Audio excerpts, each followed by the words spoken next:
Hello, and welcome to How Do You Drew? This is a Drew Barrymore podcast brought to you by thedrewseum.com. I'm Ashley, And I'm Anne. and I am so excited. Yes, you let, are. let me This put is it like this your way. child. I woke up this morning and told Jason, today's the big day. It's like I'm going to have the final oral exam for what I've been studying for 25 years. He's like, that's great, honey. First of all, this is our 10th episode, which is worth celebrating. I think. Yay! We made it to 10.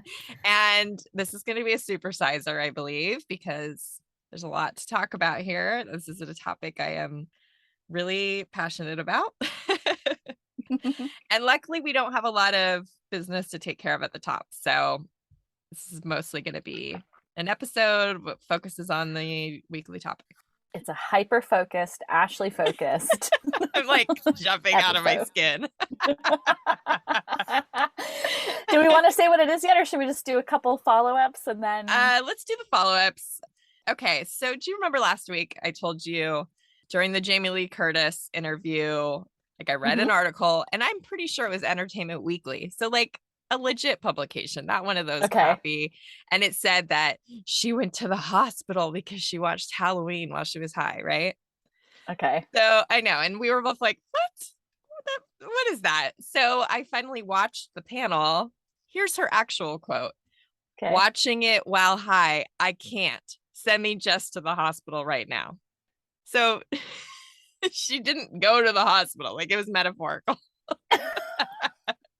I'm like, Entertainment Weekly, come on.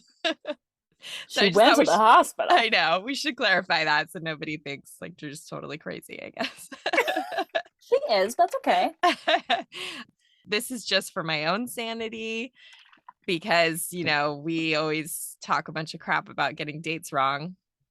Well, when we were talking about that Play Mocha event where Drew's photography was featured, and you asked me what year it was, and I was like, 2013. It's actually July 2012. So just wanted on the record that I'm correcting myself. You know. Okay. We're like not as good about our own lives as we are about Drew's life, let's be honest. True. And then we always seem to every week now have some sort of like, here's what we were talking about and here's what happened in Drew's world, right? Like the connections. Yep. I think we need to start calling this like cosmic coincidences or something like that. The cosmic cow coincidences. And if you don't know, I think that's maybe a like nickname she's called when she was a kid by people and they were teasing her. And Ashley and I have called each other Cosmic Cow and Worm, which I don't know. That's unrelated. It's unrelated. But Cosmic Cow is a thing that Drew was literally called when she was teased. So maybe we shouldn't put the cow in there. But yeah, cosmic coincidences. Maybe we have a new segment. Maybe it would be a little harsh to call it Cosmic Cows. But cosmic coincidences. Oh, that's pretty good. I like that. So obviously last week we talked about Find It and Everything. And then CBS New York did this like rapid fire segment where she was walking from their set to her set and they just asked her questions real quick. And they said, do you collect anything? And she says hearts, and she starts talking about heart shapes and talks about Find It and Everything. And I just thought it was very strange. Even and Jolena cool. was like, what? It's funny. But I mean, I had this response to it, like in the past when you said it, where I guess maybe you said like, oh, we don't think it's magic. Because I said, oh, it's just that Drew's so consistent and we love her consistency. But this is like, it's not like she just talks about her book. No, I can't even remember the last time she brought it up. That's what it is. It's like things that it's like, what? She hasn't talked about this person or this incident or whatever in so long. I literally don't think it's like she's listening and then thinking about it because they're happening. Like the timing is just a little bit. Yeah. It's just weird. So for what's new with Drew, I only made one note because it was kind of a slow week. We have a lot of stuff to cover this week, so I didn't feel like getting into anything that wasn't that notable. But I don't know if you saw this. She is going to be on The Simpsons Well, tomorrow as of this recording. So unfortunately, this will air 2 days later. So hopefully people can go Mhm. back and watch it. I don't even know. Does it stream Where you somewhere? watch The I Simpsons? I don't know. know. But so the episode is called The King of Nice, and Marge becomes a talk show segment producer, and Drew comes on as herself. And she did the voice and everything. And then so they had Marge call in to the Drew Barrymore show, which is really fun. And Drew's been a lifelong Simpsons fan, Yeah. basically. So she was really excited. And Marge said that she had dressed up as Drew a couple times for Halloween. So they showed like artwork of her as Charlie's Angels with her sisters. And then as Casey from Scream with Homer as Ghostface. That's So I'll put amazing. the pictures up on the episode page, but obviously it's Halloween time. It makes sense. But I was like, oh, Yeah. how perfect. That's that's wonderful and Yeah. so great. Yeah. So So, you mentioned something a minute ago that directly relates to our weekly topic. oh, I sure did. A little movie called Scream. Maybe possibly Ashley's favorite movie of all Oh, there's no maybe. It time? is. Okay.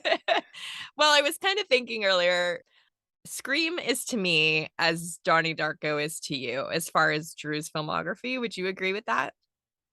Yeah, because it has a similar sort of like smaller part and Right. then sort of like excitement about everything that comes out about it. I Yeah. think that you definitely are much more intense about Scream than I am about Donnie Darko, but I'm I think that probably more that's intense about Scream than most people are about anything. valid statement. But yes, I do agree that if there was an episode that kind of I would take ownership of, it probably would be Donnie Darko. Yeah, that's sort of what I So, was thinking. Scream. Here's our topic. Ooh!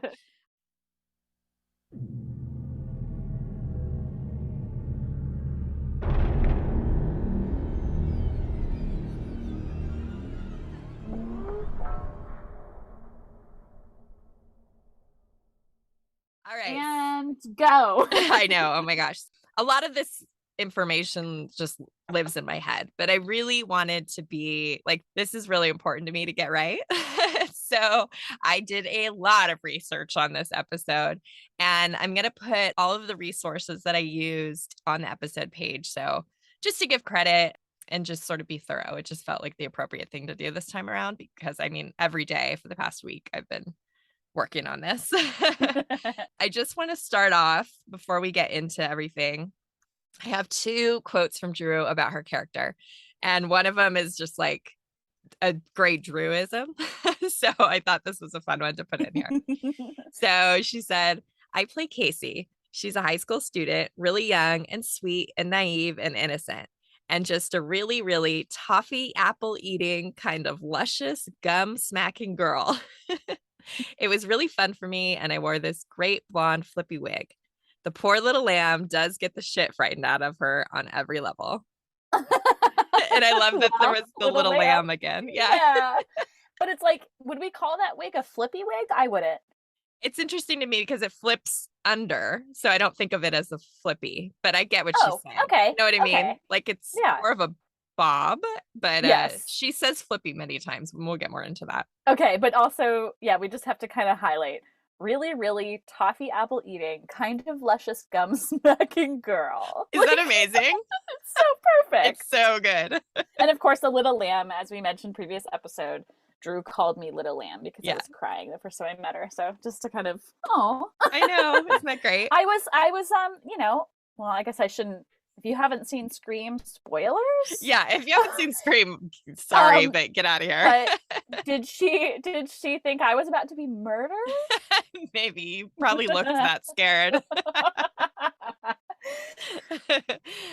She also said she's sweet and innocent, but her naivete can lead her into dangerous situations. It's that classic horror movie thing of being in the wrong place at the wrong time. So I just thought both of those were good little like starters. We should say that we are really going to focus just on Drew's scene, which doesn't sound like it would be a lot, but it's a lot. I mean, I could talk for 20 hours about the entire movie. That's just way more than we can get into here. And I really wanted to focus on the iconic scene that Drew stars in. Yep. All right, so let's take it way back before production or anything. Just really shortly, I'll just say that Miramax won a bidding war for the script, which was by Kevin Williamson, and it was titled Scary Movie at that time. And Woods Entertainment had a deal with Miramax, and Carrie Woods was friends with Drew's agent. Oh, So interesting. I know. So that's kind of how it originally got to her. Okay. I just want to take note here that we will not be doing You've Got Mail, but instead we went ahead and put out an open call for questions or comments that people had about the next episode, which is now this episode. We got our first comment, or kind of a demand. So it looks like it's from @Flim Staten Island. They said, talk about how she was almost Sydney. So Ashley, go ahead. All right. So I feel like, should I put a trigger warning in here before the name Harvey Weinstein? Unfortunately, the Weinsteins were very involved, and the name's going to come up a little bit. So he had pitched her the movie to be Sydney, the lead role, which is Neve Campbell's role for anyone who doesn't know. And he spent like the first 10 minutes of this pitch talking about the opening scene, and then like just 5 minutes on the rest of the film, which is kind of funny. But she signed on to be Sydney. She loved the script. A couple quotes would be, "Oh my God, there hasn't been anything like this for so long. I remember reading it at home at night alone, and I was so upset. I was so flipped out. I can't believe there wasn't a cover letter that said, 'Don't read this alone if you're a girl.'" I was like, seriously, this is irresponsible. I was terrified. I was so messed up, but I thought, God, if it's that good in the writing, can you imagine how good it will be when it comes to life? So she was like excited. She loved that it was tongue in cheek, but still scary. She understood the potential. She said that kind of for the first time in her career, she thought about potential financial success here. And so she joined forces with the Weinsteins to very unofficially produce the movie, and like very quietly. This is basically the first real project that came to fruition that Flower Films worked on, just without credit. And obviously they weren't involved in the entire movie, but sort of getting it off the ground. Can I ask, are they, or she or Nancy actually listed as producers? No, like totally unofficial, quiet. Wow. Okay. Yeah. Interesting. Yeah. I don't know if you remember in Diary, she's going around with like all the movie posters in the office. Yes. And she says like, we unofficially, or I can't remember the word we worked on Scream, Ever After, The Wedding Singer. Like they worked on those movies. Yes. They weren't officially producers. So interesting. Yes, I remember the poster, and literally when you were saying that part, I was picturing that part from Diary without remembering what part it was from. I was like, oh yeah, they had it on the wall. Like those are the movies they worked on. Okay, so they approached Wes Craven, but he originally passed on the movie. He kind of didn't want to do anything that intense and sort of like was trying to get away from that sort of thing. So then they thought of Robert Rodriguez, and Drew and one or both Weinsteins flew up to the Toronto International Film Festival. There was the 4 Rooms premiere happening, and we have pictures of Drew attending that. So, and actually Nancy was there too, which makes a lot of sense. So they were trying to pitch it to him. And then if you recall, she also attended the premiere of his movie From Dusk Till Dawn in January 96. Oh, yeah. Yeah. So that when I like kind of did the timeline, I'm like, wow, I wonder when Wes came on, because I sort of feel like that was such a random premiere for her to be at. I think it only makes sense if she was sort of like courting him still, Robert Rodriguez. Yeah. So let's guess probably soon after that, that's when it changed. That makes a lot of sense. And our next question is from our dear friend Katie. Hi, Katie. Hi, I assume this is the Katie. It is the Katie, the one and only wonderful Katie. Yes. Katie, I just got to say, like, I love that you are part of this Drewby world now. Also part of the Scream world with your associations with Matthew Lillard. We love you. Her question was Drew instrumental in helping Wes Craven get on board? Love the way it subverted film expectations by killing her off and making the audience feel unsafe. So yes, as Katie said, Wes eventually did sign on, and he has said multiple times that Drew's involvement was one of the draws for him. And of course, this is when she was still signed on to be Sydney. Yes. So he said that she has a great energy. She had a vulnerability despite her exterior toughness. She's very open and frank. She's completely there. And Drew loved, and this is one of her like many often said things when she was promoting the movie. She Uh-huh. felt like the last great major horror movie in her mind was Nightmare on Elm Street, which was Wes Yeah. Craven. So she loved Okay. that sort of like full circle thing. Okay. Cool. So she's in her New York apartment one night and it just hit her. She got on the phone and she said, I have to play the first part. So she was kind of thinking of Janet Leigh in Psycho and Angie Dickinson in Dress to Kill. And she was thinking about how in Halloween and similar franchises, you always know you're safe when you're with that one character because you know they won't die. So she knew that this would kind of mess with the system and be fun. She said she'd still promote the movie as if she was the lead. Now, there have been, and it's always like a source in quotes, Okay. rumors that she backed out because she was nervous that the movie would fail. Personally, I don't think there's any truth to that because she was so excited about the script and worked so Yeah. hard. Like it just really doesn't add up in my head. I mean, I think she really just did have this sort of like moment of, knowledge that this would be a cooler way to do it. And, And she was excited about that opening scene. yep. And I feel like I've only heard, obviously, I'm not in the weeds as you are about kind of the whole pre-production of this and all that. But yes, all the narratives were that Drew, at least when it came out, like, when she was promoting it, she would have been saying, I'm gonna die. But it was just sort of that Right. thing where, like, once that was out, the narrative was like basically it was her idea. It was genius. Yeah. Like clearly this changes the canon of scary films. Oh, totally. So I know. It's funny because like now it's sort of expected. At least, I mean, I don't watch to that some many of them. extent, like if you see a big actor, you might Yeah, be and they're like, in the oh, we can't beginning. know anything. Yeah. Yes.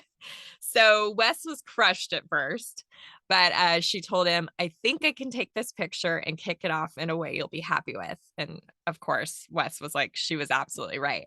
And he said Mm-hmm. that she kicked that picture off into the stratosphere in the first 15 minutes in a way nobody's been able to forget, which is so true.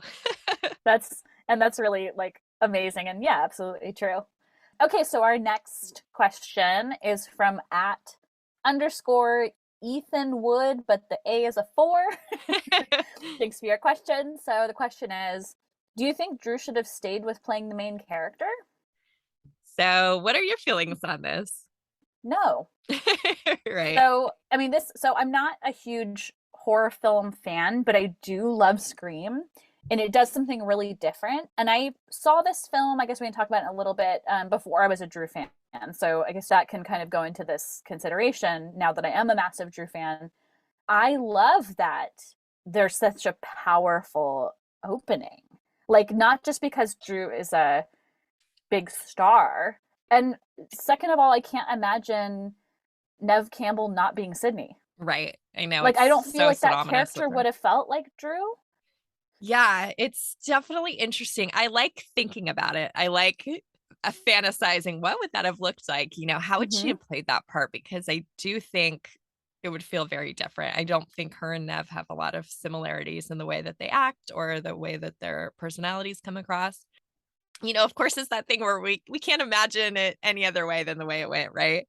Yeah. But it would be interesting. I did see so I will link to this book, but I'm friendly with the author. He wrote this book called It All Began with a Scream. And I Mm-hmm. love what he did because accuracy was very important to him in his reporting. So Okay. he like debunked stuff that we always know like isn't true, but people spread around, which I really appreciate. And he did a huge Cool. amount of research and interviews with all kinds of people, cast and crew. But I didn't write down this exact quote or who it was from, but one of the producers did feel like later on, looking back with hindsight, like maybe Drew wouldn't have meshed into the ensemble as well because she was a lot more known than most of them were at that time. And Mm. she may have stood out a little bit. And rather than Nev definitely was sort of, I mean, she'd been on Party of Five, but she wasn't like a massive star before the movie came Mm-hmm. out. Mm-hmm. So she feels like she's one of them, right? And maybe Drew would have stood out from that, which is an interesting Interesting. point. Yeah, that's a good way to look at it for sure. Because yeah, the impact of the whole idea that this big huge stars at the beginning of the movie, their faces on the poster, there's like it's totally unexpected. Yeah, I'll definitely get into it when we talk about like our personal experiences Awesome. seeing it. Awesome. And then just another really quick like pre-production thing. This company KNB Effects, who do all kinds of movie special effects, monsters, makeup, they made the dummy version of Drew's character. And we Of have, her corpse, you mean? yeah, good point, of her dead character. And we have some really cool photos of her in their shop when she went to basically take the reference photos. I'm sure they took measurements of her and all that. Do we have dates on those pictures? It's definitely so it's definitely between, I can say certainly between January and April 96. So that's, Okay. I mean, that's pretty good. I got that nailed down pretty good. This was a thing that I fully manifested. And I don't know if you remember this. So you somehow had the E True Hollywood story of Scream, like maybe Okay. recorded on VHS or something. Yep, that I sounds right. watched it at your Yep. house. That was the first time I saw it. Yep. And they show a real quick snippet of basically somebody's working on the dummy and there's two reference photos of Drew like off to Yes. the side. And And I just have to say about this, I can't remember if I saw it first and then I was like, you have to see this, I'm not or if we sure. just watched it together, but they're insane. And I remember being in your living room and saying, "Oh my God, can you imagine having those photos?" Well, like years later, I got in touch with them just on a whim, like, "Do you guys have anything from the movie?"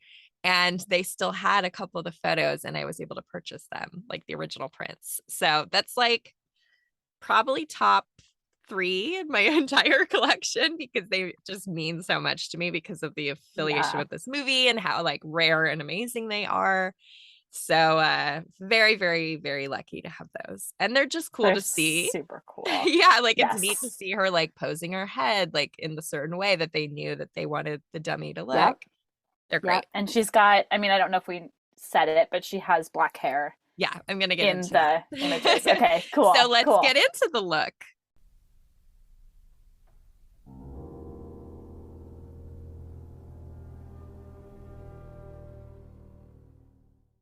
All right. So we have a question regarding the look from Cosmic Okapi, who left us a comment a couple weeks back. And they asked, I need to know the brand of that iconic sweater. Any way to find out? Girl, we got you covered. So first, let me just say that the costume designer is Cynthia Bergstrom, and Okay. she had actually worked with Drew on No Place to Hide, which is pretty cool. I I didn't know know, that. so random, right? Yeah. So she had said this was actually in a recent interview with her. She said in No Place to Hide, both she and both of them, her and Drew, wanted the character dressed differently from how the director wanted her dressed. And he wrote the script and he was really insistent on putting her in these completely quote unquote over the top Xanadu type outfits. And so she's like, even though I designed it and brought all the elements together, it was really outlandish. So when we first spoke on the phone about Scream, she spoke about that and said, "Can we just not do an outfit like that?" And I said, "Absolutely." Can you imagine Casey dressed like that character? It's great. That's amazing. Okay, so we're going to get into a little segment here. My wonderful friend Alex, who he's basically my number one Scream fan friend. Anything Scream that comes up, we like instantly talk to each other. We met on a message board forever ago. I think he was like 15 and I was 30, which I was thinking back, Oh my like, that's God. kind of creepy. But it's always been very platonic. And he's just like, he knows his shit. And like me, he's obsessed with accuracy. We're both very pedantic about the details of Scream, so we like can, complain about things together. Uh, Amazing. I know, I just adore him. He has an Instagram. It's at Scream Style Sleuth, which is so fun. And he hasn't really gotten it off the ground yet, but I've seen like what he's been working on. I hope it's okay for me to like kind of tell you ahead of time what it's going to be, but basically he seeks out the costumes from the movie, not the screen worn versions, but he finds people selling secondhand the same outfits or pieces. Oh, okay. Yeah, it's really cool. So he knows a lot about the brands and all of that sort of stuff, which is really cool. Amazing. In fact, he like knows some info about one of Courtney Cox's outfits, like the designer that the actual costume designer got wrong on a couple podcasts. He's like, actually, Well, it's this that's brand. amazing. Yeah. So I asked Alex if he would do some little write-ups about Casey's look because he just like knows his stuff so well. So I'm going to be reading his notes. So thank you again, Alex, for helping out with this. So Casey's sweater was from J. Crew, and he actually found the 1996 J. Crew catalog that has it in it, which is just great. And based off of that, the color was called Sand.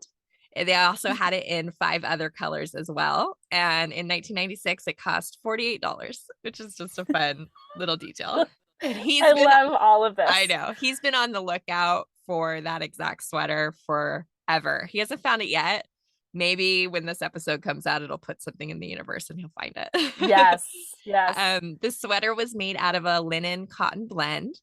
And costume designer Cynthia Bergstrom said that having natural fibers was very important to her. She also tried to make the costume as timeless as possible. And I pulled a quote myself that says it needed to tell a story and not tell a story at the same time, which is cool because it is like very simple, but it's like so memorable at the same time. And it's, yeah, I was just going to say it's iconic. Yeah. Alex says the costume needed to make the character seem warm and friendly right off the bat. And Wes wanted a light color to show bled. And amazing. I know. And I have a quote that I pulled from Cynthia that I love this detail. She said, when Drew put that sweater on, I remember that she loved the sleeves. The sleeves were long and they came down covering a portion of her hand and just sort of let the fingers be seen. And hold on, I gotta stop you for a second. Okay. I know you're probably going to say something else, but it kind of reminds me, I just realized, of the gray sweater that she's wearing in maybe the Jane photo shoot. Oh, you know, where it's like long, like maybe it goes over her hands a bit, like maybe not the same kind of stripes, but I was just like realizing that in my mind, I feel like there's a picture, I don't know if it's an outtake or one of the ones in Jane, where she's like holding the sweater kind of in over front of her herself. Hands. Yes. Yeah. I know Anyway, so I just had that thought, and I wonder if, like, what if we find out that's J. Crew? That would be hilarious. I should look.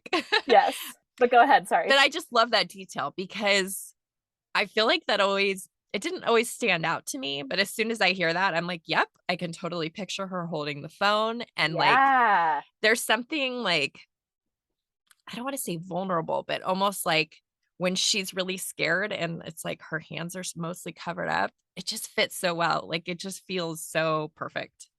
Yep. It's just a great detail. Okay, so back to Alex's notes. The pants were by British designer Catherine Hamnett, and they were a light lavender color. Cynthia chose that color because it was a sweet, almost innocent color. He says he kind of remembers seeing that they were purchased at Fred Siegel, but he couldn't find the source. Like, the source. So he said, don't quote me on that. So maybe that's like, put a little asterisk by that. I just wanted to note that people often seem to mistake that she's either wearing jeans or like khaki colored pants. And it is interesting because the way that the film is lit, they do almost look khaki colored. But if you see pictures like outside of the lighting of the film, you can sort of see that they're like a light lavender. So I'll share a picture in the episode page that shows that. Okay.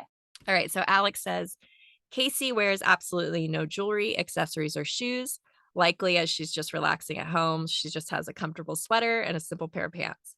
She does appear to be wearing a long sleeve scoop neck t-shirt underneath. So you can see in some parts that there is a second layer underneath the sweater. And that's probably because it was very cold when they were filming this. Okay. Yes. Yeah. Even though like some people don't realize California can be cold, like Northern California at night, really cold.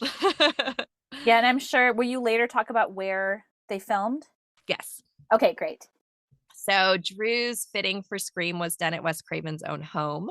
She was the first fitting done for the movie.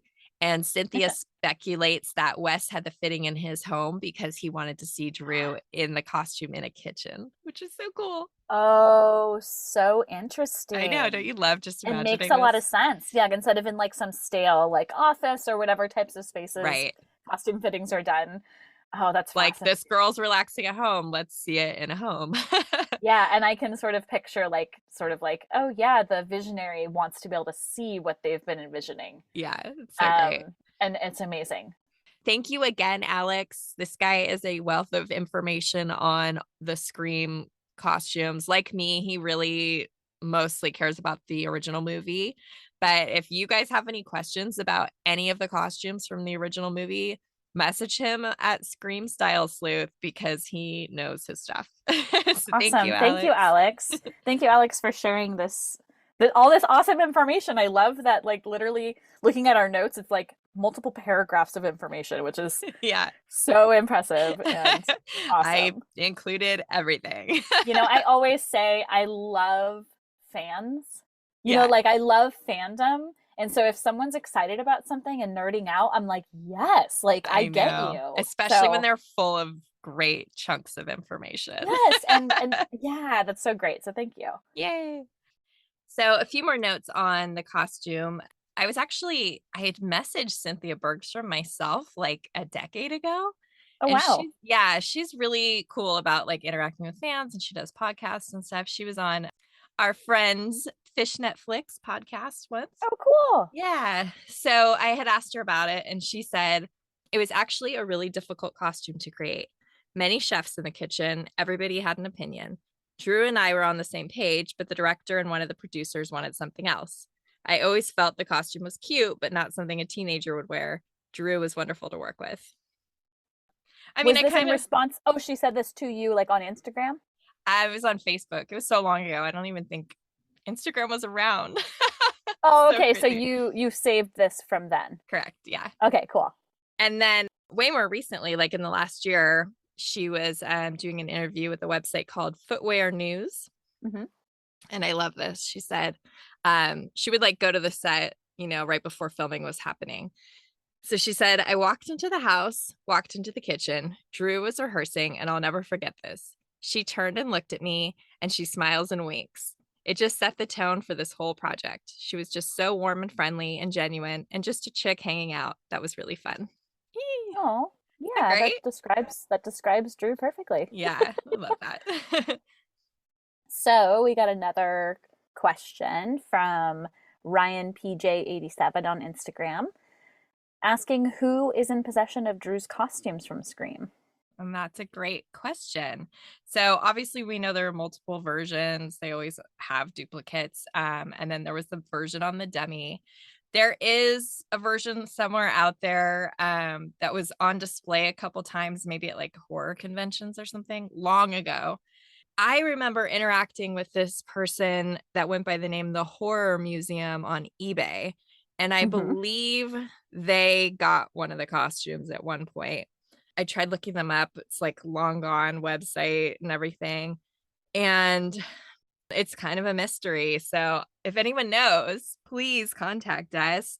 I have a friend named Corey who I'll talk about in a little while when I talk about some of the props he has. He has costumes for almost every character from the movie. Wow. His collection is incredible. But I guarantee at one point he'll finally get the Casey costume. Okay. It just seems inevitable. And then I love that we always enjoy seeing some little peeks of Drew's tattoos in movies. Mm-hmm. Mm-hmm. And you can see at least one on her back when she runs up to lock the front door. And then you can also see her butterfly at that climactic moment where she's being stabbed. So it's always just fun because the pants are pretty low. So yeah, you can Yeah. see some of her tattoo peak. So even though it was freezing there, like we talked about, she was really committed to being barefoot to make the character relaxed, natural, and vulnerable. And Mm. in some shots where like they're, just getting ready or setting up, or like where her feet aren't in the shot, she's wearing this like huge black rain boots or like fisherman boots or something. Like, and she's like shivering, like so cold. So I just love that she had that, dedication to the idea of being barefoot. Yeah, totally. Do we have pictures that show the shoes? I feel like I remember seeing like, The boots. yeah. There's a really like you really have to look for it when she's like standing in the position that the dummy would be in, and they're like putting the ropes kind of around her. She's Yep. wearing them there. Cool. We got another question. Actually, this is another demand from at Cookie Couture Queen. They say, I want some tea on your iconic hairstyle in the movie. I think they mean Drew's iconic hairstyle in the Maybe they movie. think for her. Okay, so like we'd mentioned earlier, she had dyed her hair black. She either had done that in very late 95 or January 96. And she did it for herself, but she said she actually had wanted to wear it for Scream, which is Mm. so interesting to think about. But somebody, producers, director, whoever, said it's awful. So she was like, okay, we'll wear a wig. So she took pictures of Michelle Pfeiffer in Scarface to the wig Hmm. maker. And she also described it as this great little Sandra D with the bangs and a little flip. She's really luscious and cute, same sort of thing. And recently on her show, she claims she still has the wig, but What? I'm going to take that with a big grain of salt. I have a hard time believing that. But if she That's does, very interesting. I wonder why. she says she saves all her wigs, which Oh, is so cool, but I want proof. we want to see it. Drew's Wes, people, we know you're listening. I mean, we're pretty sure you're listening. You should be listening. Drew, you should be listening. yeah, Show us. next Show week she'll us be all your wearing it. wigs. Wes said that it's a good change for her. We put a blonde wig on her, make her look like the girl next door. And then I thought this was funny. Under the cigarettes and tattoos, she's a wonderful kid. Oh God. I know. Somehow that sounds like it's sort of Steven Spielberg speaking through us. Yeah. I think they had a very similar, I mean, obviously Steven's a way bigger deal, but very similar, trusting, really close director Oh, to actress relationship. Yeah. that's really sweet. Yeah. I'll get into it more. Okay, we've got another question from Dale, who I know has been kind of an online friend of yours for a few years, Yeah. right? Yeah, Dale is wonderful. He's this very talented artist and dressmaker, and he happens to, I don't know if you remember this, totally by coincidence. I saw pictures one night of him, Katie, and Rika. This was way before we knew Katie and Rika knew Yes. each other. And Yes. they were all hanging out. I'm like, what? I know all three of you from different corners of the internet. This is crazy. But he's a big Rose McGowan fan, a big Scream fan. So that's kind of why there's an overlap there. Makes sense. So Dale asked us, what's the deal with the wig we sometimes see on display with the bloodied up costume? So there is this weird wig. So, like I said, the costume had been on display at a couple, maybe conventions. And there's this weird wig with it that is in no way the wig she wears in the movie.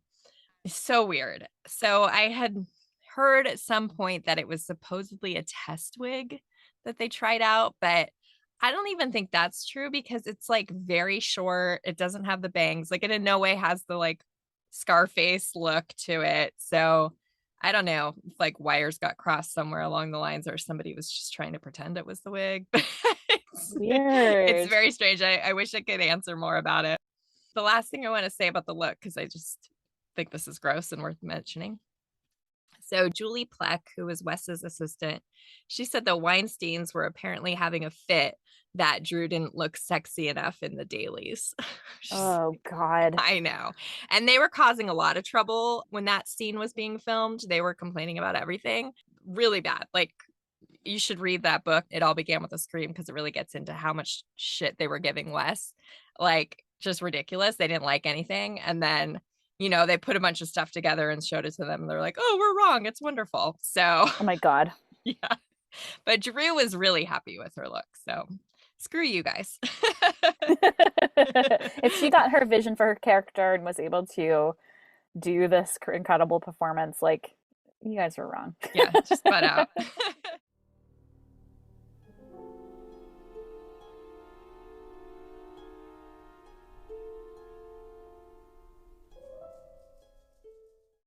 All right, so let's get into the filming.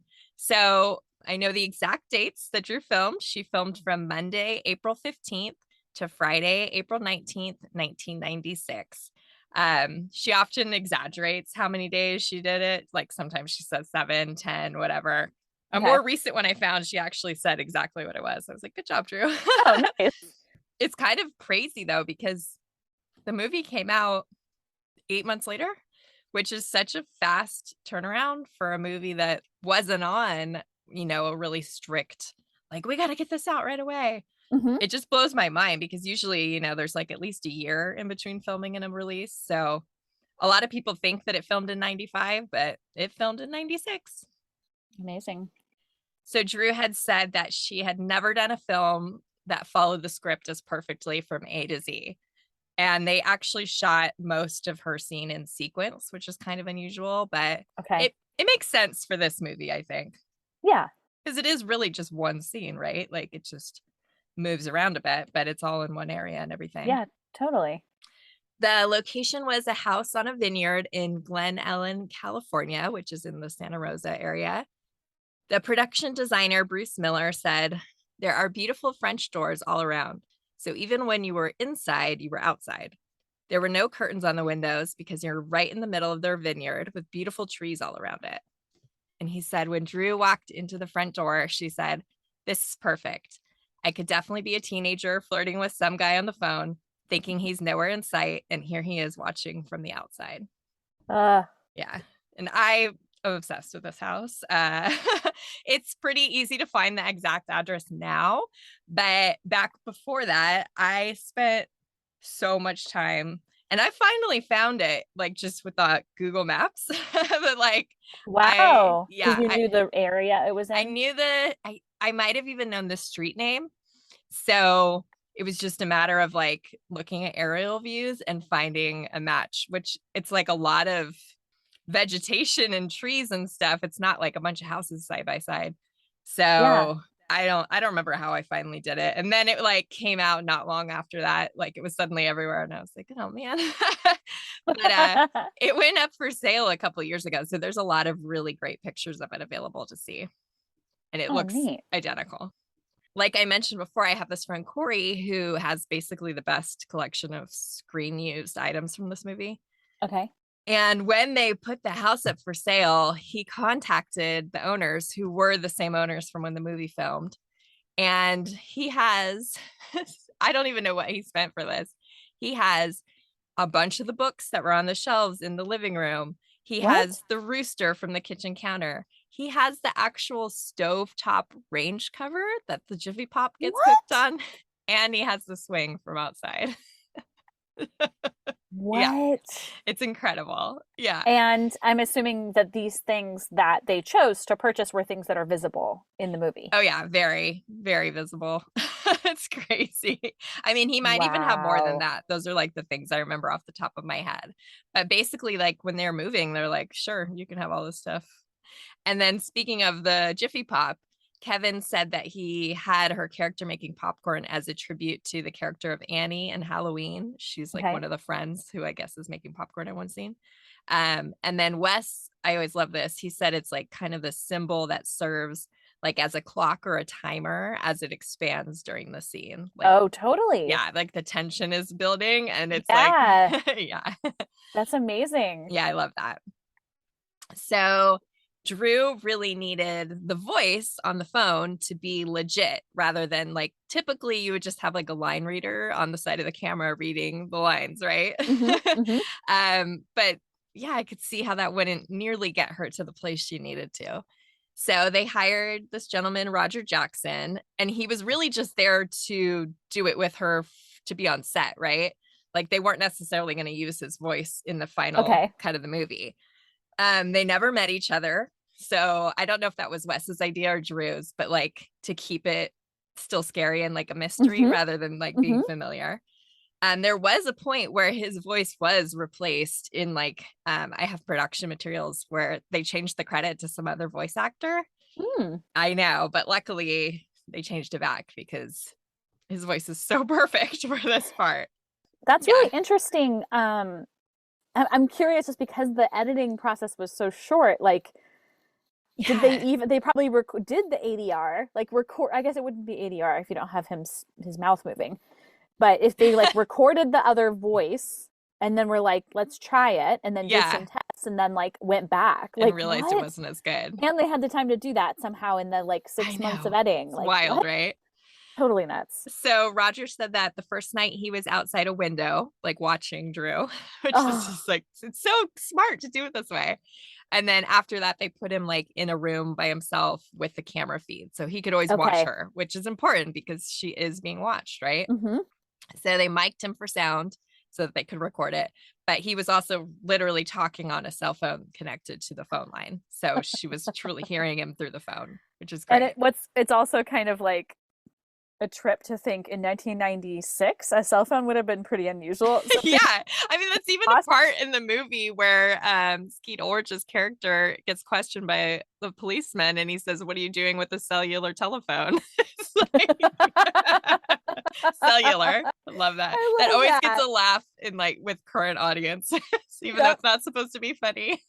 Please report how Mila does when they say cellular phone. Okay, I'll take a note. Cellular telephone.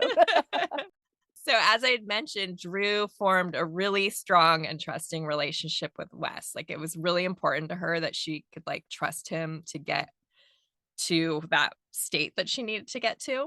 Hmm.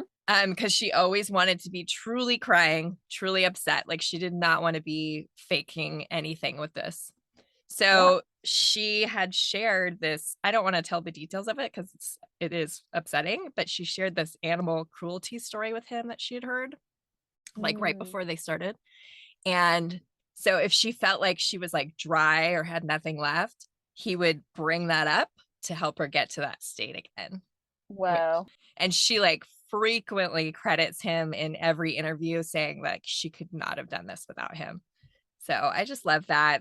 He's just seemed like the sweetest man. And like I definitely got like emotional the other day, just like, oh, like because he passed Oh. away. But I love Yep. that they had that relationship. Um, Totally. and this is a really cool quote that I read from him. It's such a beautiful thing. So he said, with Drew, it's like a great racer. You know that she could go into the wall, or she could just show you a line through the curves of life that nobody has ever been able to define. Oh, Beautiful. that's so sweet. Where was he quoted in saying that? Weirdly enough, that's from Us, 1997. Oh, cool. Yeah, I just like I don't remember it. Like for some reason, it wasn't something I like. I knew I had to go find that quote, you know. And when I came across it, I was like, oh, I love that. That's really great. Yeah. So again, like she really wanted to be worked up. So she would like always be jumping up and down and running around to get herself like in a hyperventilated state. I remember those clips. Were Yeah. those clips from a specific special? Was it from that Scream one? There is a like a little behind the scenes thing that's just a segment on her scene that came out. I remember downloading it in 1999 from the internet. It probably took 3 hours to Oh my download. God, So I yeah. don't know if it was like on the end of the VHS tape or what, because this was pre-DVD. But all the releases have it. It's a great one. Okay, okay, I'll cool. include the link in our show. But yeah, so she like work it up all the time. And she said that you can play this scene two ways. You can either be like tough and kick and shove the bad guy and fly down the stairs. But she said, no way. If it was me, I'd be shitting, vomiting, puking, peeing, crying in a corner. I wanted to play the character that way. Just like, of course. Yeah, of course. But she, you know, she found it very challenging to act terrified for hours on end and make it look real in every take. And her quote was, it's draining to the psyche, which you can imagine. Can't even imagine. Yeah. So of course, you know, this is also probably like the most commonly said thing she said about this movie that she would always say that she didn't have PMS for months afterward because she like cleansed the demons out of her system. It's kind of a truism there. It kind of is. And after filming each night, she would sit on a dock and drink beers and then climb into a friend's mom's bed because she felt it was the safest place she could go. So I was wondering if Oh. it was Nancy because number one, we know Nancy was like working on things with the movie. And number two, I know she has family in the Bay Area because like by a weird coincidence, I went to college with one of her cousins. To me, So that like it's like that it might tracks. be Nan's mom's bed or Yeah, like that's what I okay. think. Yeah. Oh, okay. Could be wrong, but it would make sense, right? Yeah.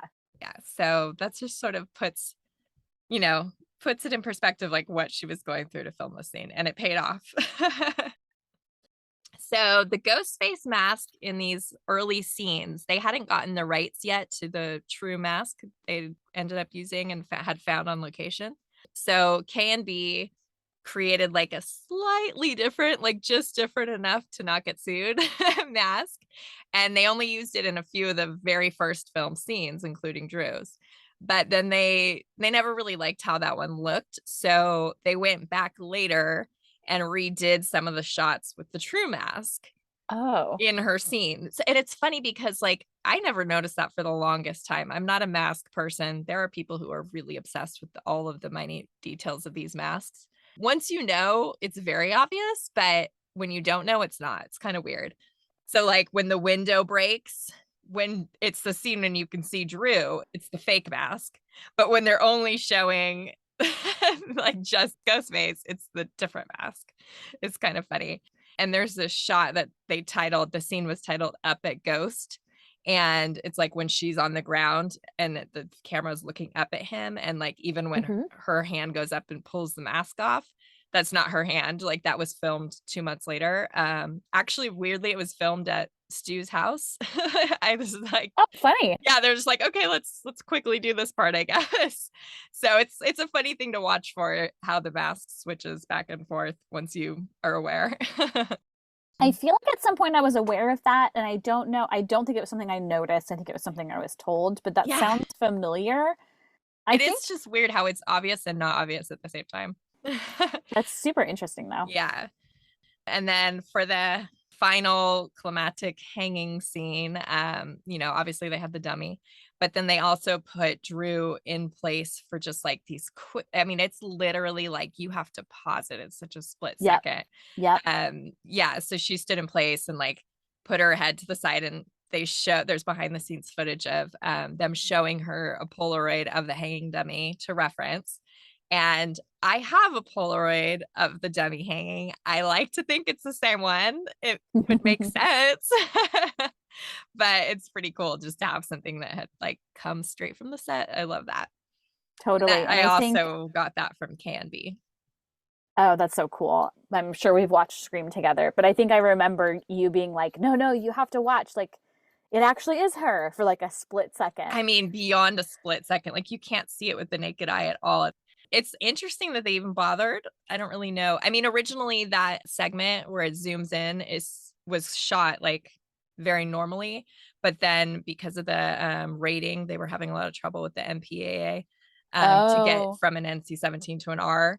They basically just had to speed that part up. So it's like they took a bunch of frames out. So it's kind of oh, interesting. interesting. I wonder how much longer the part was of her face. I know that the But laser obvious. disc has the like uncut version, but who's got a Oh, laser disc interesting. player?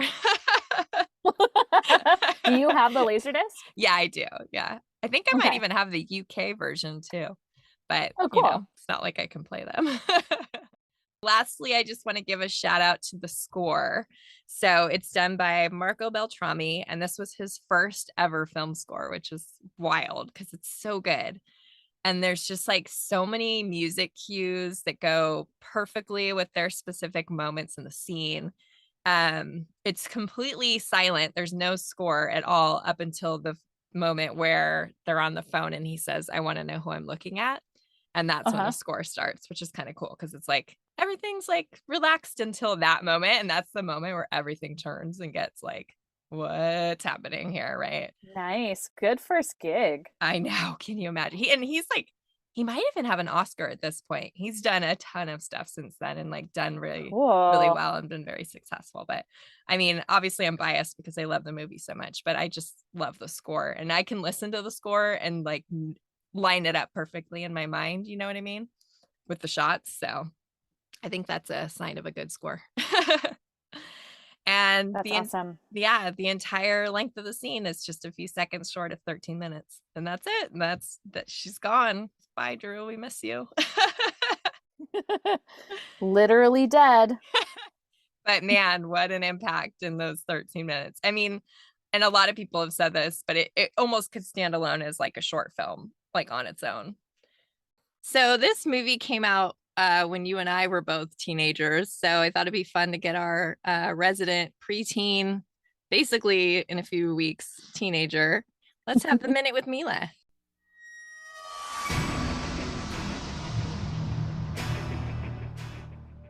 Hi. Hello, Mila. Hi. So I heard that you watched the trailer for this movie, right? Yeah, like 2 So minutes ago. Okay, so what did you think? We had seen it before. Yeah. It was good. I really liked it. I mean, I didn't really get to see a lot, so it's kind of quick, but from what I saw, it was good. Are you interested in seeing the movie? Yeah, not right now though, because I don't really like horror movies. Except for I Know What You Did Last Summer. That's my favorite movie. Oh, wow. I didn't know that. That's your favorite movie? Yeah. Well, she's seen it once, but she Okay. really liked it. So I told her if she likes that, Scream is the better version of that. Yeah, I think that's true. I think I saw it probably around your age, Mila, when I saw it first. And I'm not a huge fan of horror movies, but I really enjoyed it. So I think that you'll really like it. When do you think you want to watch it? Maybe like when I'm 14, Okay, so 15. you want to wait. You feel like it'll be too scary? Yeah. Who do you think the killer is? I don't know. I haven't seen enough to know that. Okay, based on what you saw, what could you say about the movie? That it's like good. I don't If somebody know. said, what is Scream about? What would you say? There's like these teenagers and they all get like phone calls, and there's like a killer going around and they don't know who it is, and they're like stick together kind of, I guess. Okay. Yeah, I think that's pretty accurate. What do you like about I Know What You Did Last Summer? Everything. I love that movie. It's just really good. Do you like it because it's like sort of young people dealing with like scary situations, or I kind of like, well, yeah, but like I kind of like it because it's a mystery, kind of like Scream. So okay. it's like you don't know who it is at first, and then you find out that well, I'm not going to spoil it for people who haven't seen it, but then you find out that it's that person, and it's like, oh wow. So you like the kind of mystery, like the part of the story where you're starting to get hints about who Yeah. is the killer. Okay. I think you'll really like Scream. Thanks. I hope I will too. Thanks again for joining us. Okay, yeah, no problem. Thanks, Mila. Bye. Bye.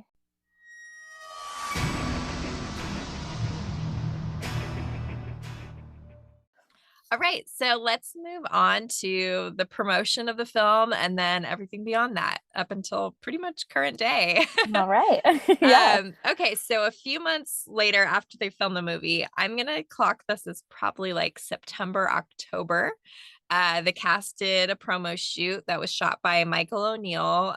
Myself and other Scream fans, we just love this photo shoot.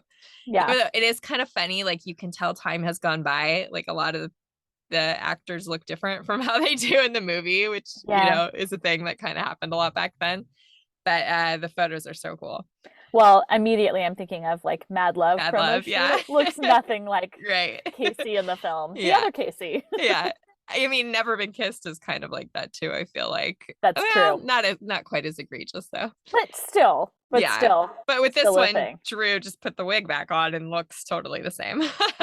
Yeah. So she revealed on her show earlier this year. So she had Nev, Courtney, and David on to talk about the Scream 2022 movie release. Mm-hmm.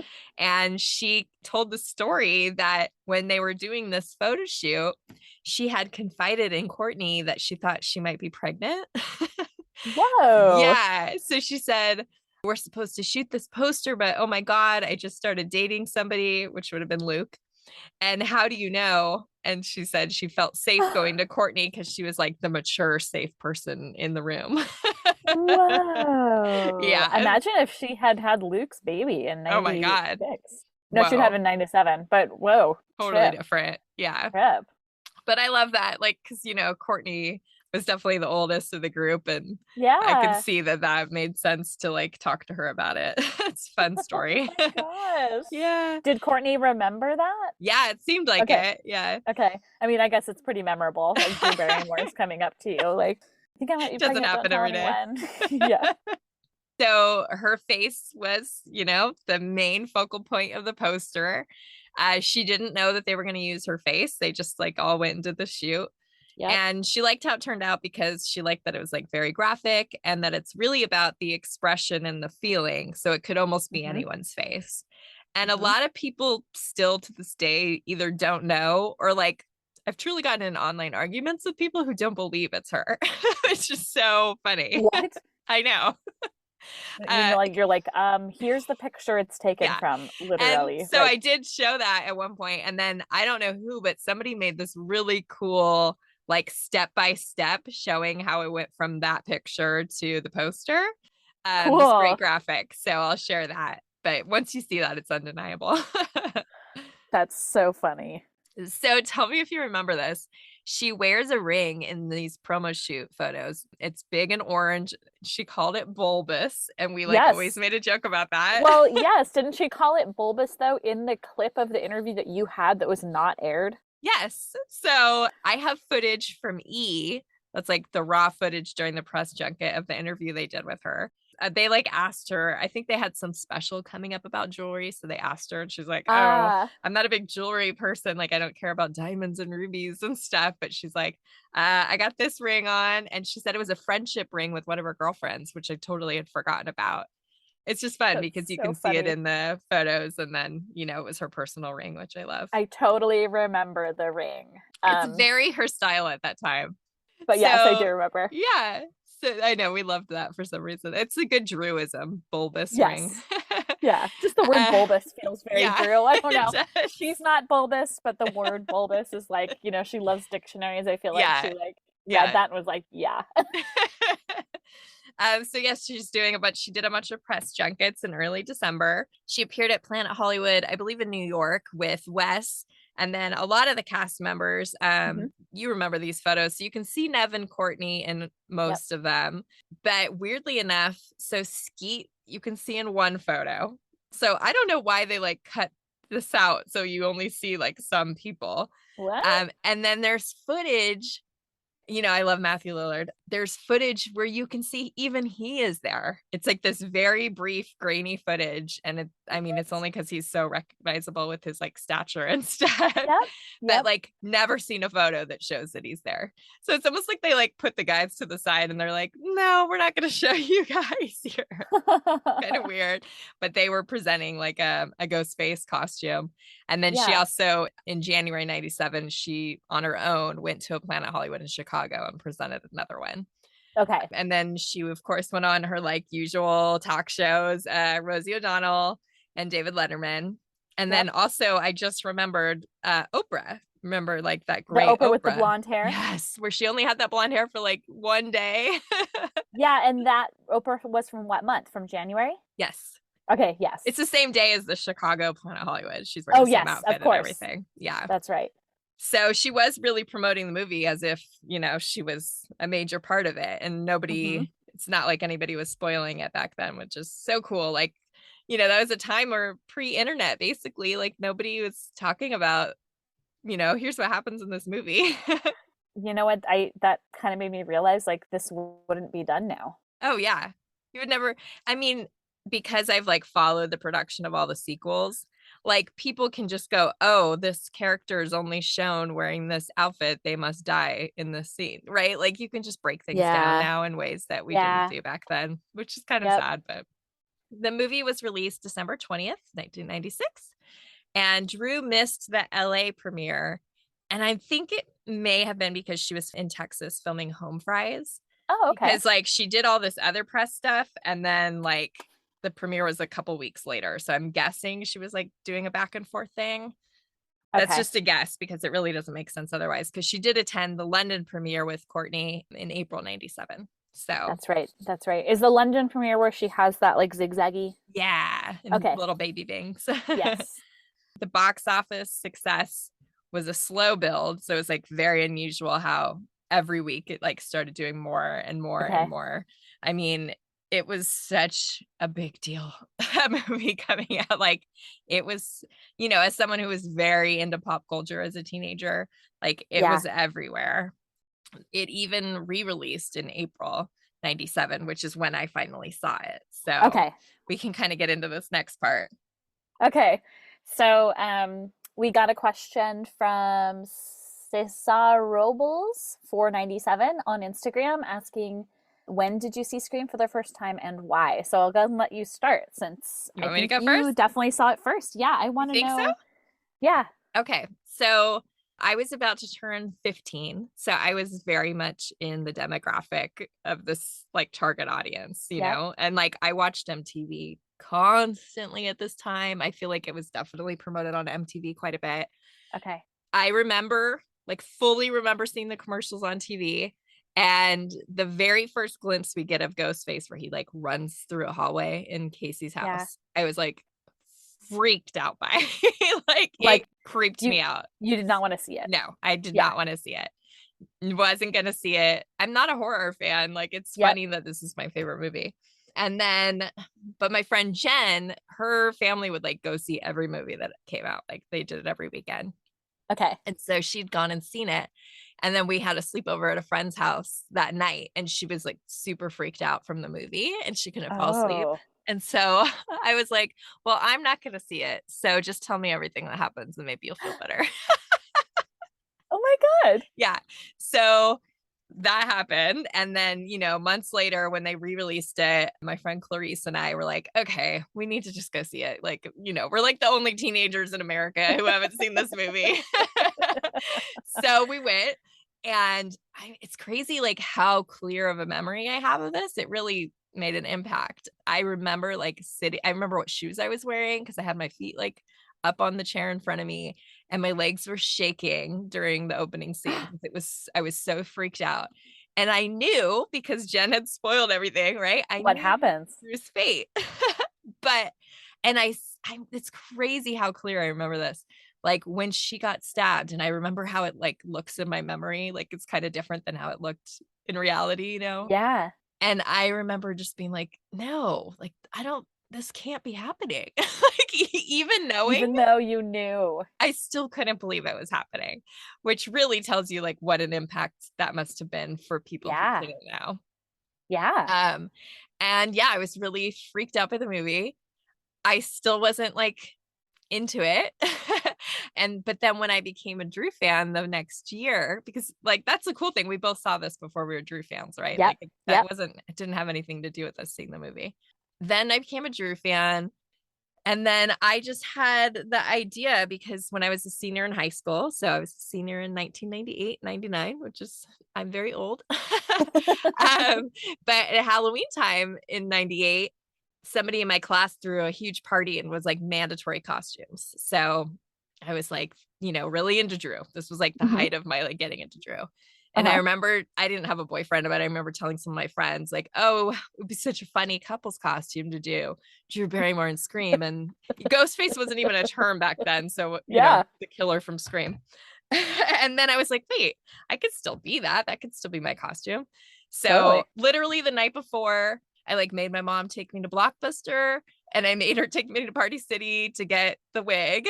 And she had a sweater that was close enough. And we had this old white cordless phone that we didn't use anymore.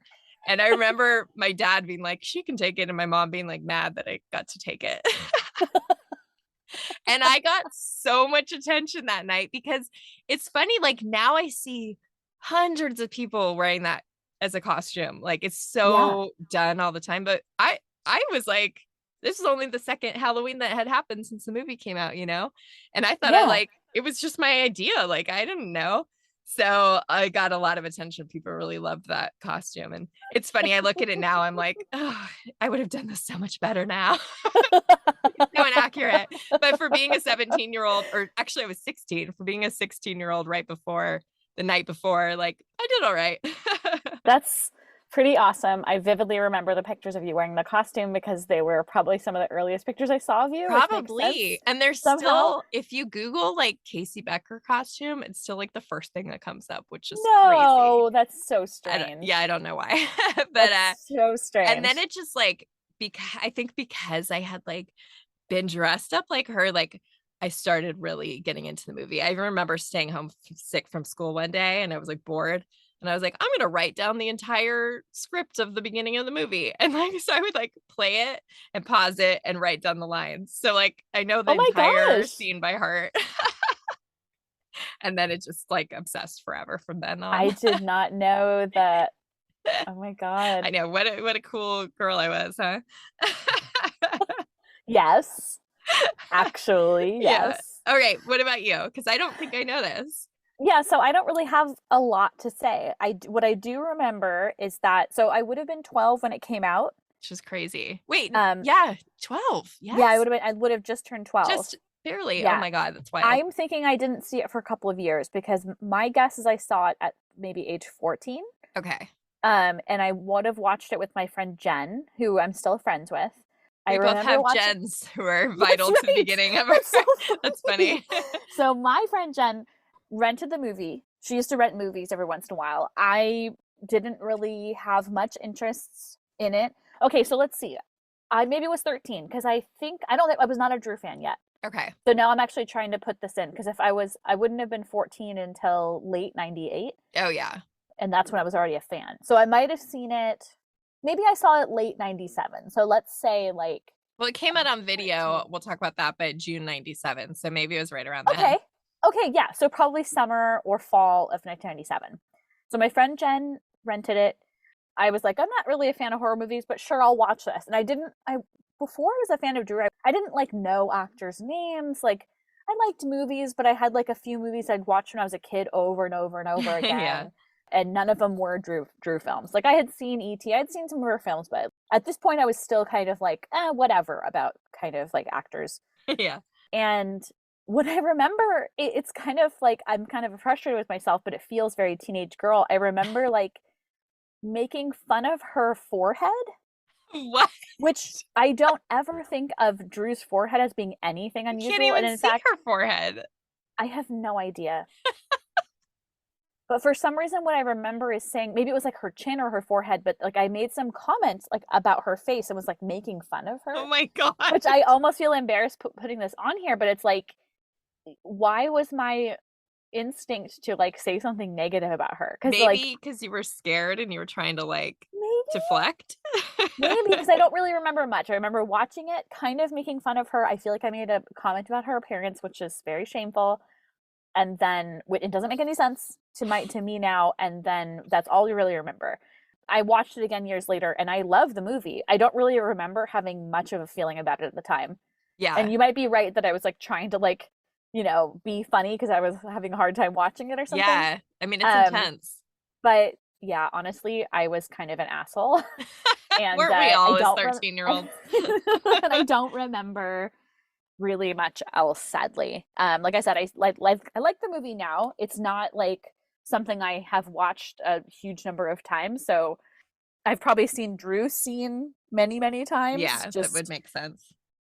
Anyway, I think it's worthwhile to kind of hop forward and talk about one experience that we had at the ArcLight. Yeah. So if you want to talk about that a little bit. Now that you say that, I'm thinking this was probably the first time you saw it in theaters, right? Yes. Okay, Yes. so this would have been, I'm gonna say 2002. Because I Okay, definitely, so maybe right after I graduated. yeah, that's what I'm gonna say. And based on like, because I remember I was at the ArcLight and I saw that it was coming. So it just said like Scream, I think like Q&A or something like that. And I was like, oh my Okay. God, have to go to this. So it was with Kevin Williamson, and it was this great like program they were doing. I think it was called like Meet the Writers or something along those lines. That sounds familiar. Yeah. So every week they would have a different writer and then the movie and then do a Q&A. So we did get to see it in the theaters, that was the second time I saw it in theaters. And then Kevin was there and answered questions. And gosh, it was so long ago. I wish I could remember it better. What do you remember? I don't remember very much at Okay. all, sadly. But I just know that we went to this event, and of course, we were Drew fans at this time, so we went kind of like anticipating him discussing the scene with Drew. Yeah. And I don't remember us learning anything new from Me that. neither. In fact, the only things I remember were number one, that like, because he rewatched it that night. I believe he like watched it in the theater with everybody. So he was like, wow, I really talked about Sharon Stone a lot. There's like 3 mentions of Sharon Stone. And then I also remember that he gave big props and credit to Matthew Lillard for the character of Stu, where he was kind of like, yeah, on the page he was whatever, but like he brought so much to that role and like I could made see it that. what it was. Yeah, I could see that because just like feels like Matthew Lillard, like an Yeah. evil version of Matthew Lillard. Yeah. Well, you know what's so funny? I didn't make a note of this because we weren't really discussing the whole movie, but I just sent this to Katie. In my research, I would love to know if this is true, but Kevin Williamson said that his brother had suggested him by saying like, oh, the guy who plays one of the friends that knows Drew Barrymore in Mad Love would be a good Stu. I know. No, that's how they. I don't know if that's true. Like, and I also Where'd think you it was hear just that? like, it was in an article that I read. Kevin said that, and it wasn't Okay. like he reached out to them. It was just like his brother had said like that would be a good person, and then it ended up happening. I don't know if it's Whoa. true. Like it's almost too cool to be true. But it That's is really funny cool. that they work together in these 2 movies like in back-to-back years. Yes. But like no interaction in either one. Like even in Mad Love, they're on screen the same time, but they don't interact with each other. Like when she comes and Yeah. talks at the window of the classroom and stuff. Yes. And That's I would really just, fun. I would love to see, like hear them talk about each other or see them. You know, I just love them both so much. It's just one day, maybe when we do our Mad Love episode, we could ask him for an interview. Oh yeah. Before we move on, do you want to talk at all about meeting Matthew Lillard at that event that your mom worked? Yeah, actually, I met David Arquette the same day, and that was also in '98. So, you know, that did have a little something to do with it too, because I met both of them, and like that was sort of right before I was really getting into the movie. So that definitely had, I forgot, that played a part in it too, in getting like. So just to clarify, because I didn't make it clear. So Ashley went to, I don't exactly know what the event was. So but the funny thing is, it was a convention, but not like we think of now, where like celebrities show up and do photo ops and blah blah blah. Yeah. Like that wasn't a thing back then. Or if it was more like Z-list celebrities, right? Yeah. No, so this was like an industry convention for the home video industry, and they would send, like certain studios would send actors with movies that they were putting out on video to like do meet and greets. But this was like industry people, you know, you had to have like a badge. But my mom worked in conventions, so she got again Jen she got Jen and I passes to like come, even though we weren't technically like supposed to be there. Yeah. And so yeah, we met both of them, and they were both so cool and so sweet, and like I was completely in love with Matthew Lillard from that moment till now. Like he was so fun and so full of energy. But based on like your interaction, right? Oh yeah, that's what started it. Like I didn't pay attention to him at all in Scream. Like he meant nothing to me. I probably like had no interest in him, but I met him and I was like, oh, okay, yeah, this is on. I guess she likes tall, skinny guys. Yeah, exactly. That was also the same year that I made that. Like I remember walking through the hallway at school and going, wait a minute, and thinking of all the guys that I had crushes on that were tall and skinny, and being like, I guess this is my type now. Very vital moment in my life. All right, should we get back to Scream? Let's do it. All right. We have a comment from Downtown Dan who says, first horror movie I ever saw. Casey scene. Didn't know to run and hide or get popcorn.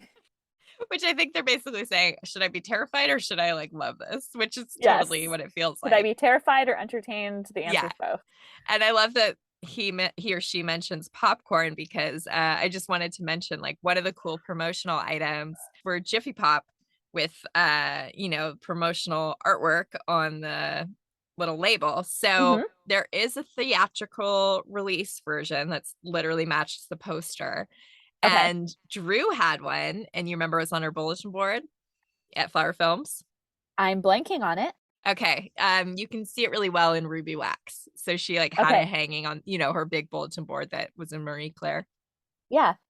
And then I have one, And I might know of one other person, but that's it. It's really rare and a lot of people want it. Well, I think I have it. I think I might have it. I don't think you have that one. You probably have the VHS one. Oh, okay, okay. So hold Yeah. on. I want to see a picture of the one that you have. I put it on the episode page. Okay, so that one is rare? Yes. Isn't So then the they poster the same did picture? the other one is like, it looks like the cast. It's like it has Drew's face, but then the cast is on it as well. And it matches like the VHS tape. And then Got there's it. like Okay, a okay. third version that was just like a promo item, probably industry promo. It was before the release of the VHS, and it says $90 million on it because I guess that's how much Okay. money the When movie did you made. get that? I don't remember. Oh, I might have gotten that one from Anita, actually. I think I So I did. think one of the 3 that's on our website is mine. You think And you it have would the regular VHS one? Yeah, that one's more probably, common, so that would make sense. probably. But it's just a fun item. It's so like genius to tie that in. That's, yeah, how great. Like E.T. with Reese's Pieces, Yeah, Jiffy Pop with exactly. Scream. Like, Yeah. it's great. So as I mentioned before, the VHS was released in June 97.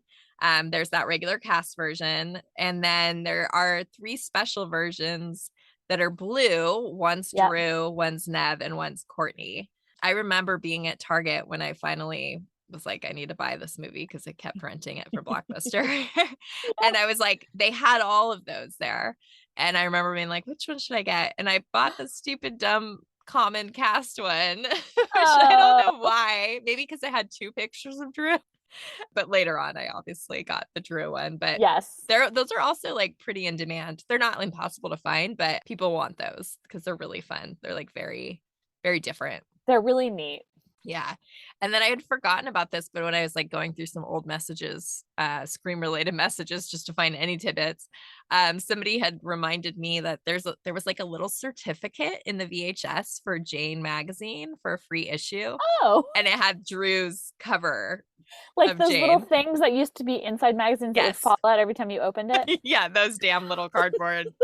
Which I have a ton of them. That Like anytime cardboard. Drew was on one of those little Yeah. things, I've Yeah, I'm sure you have this one. Like I know I do. I Maybe probably cut her not. picture out of it though.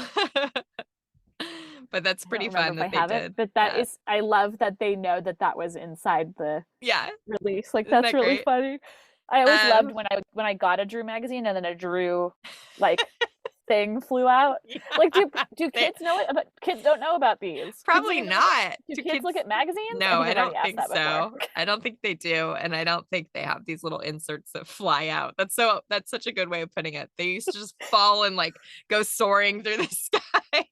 They would like fling on the floor. They Yeah. would like soar, fling on the floor, and then like fly back up.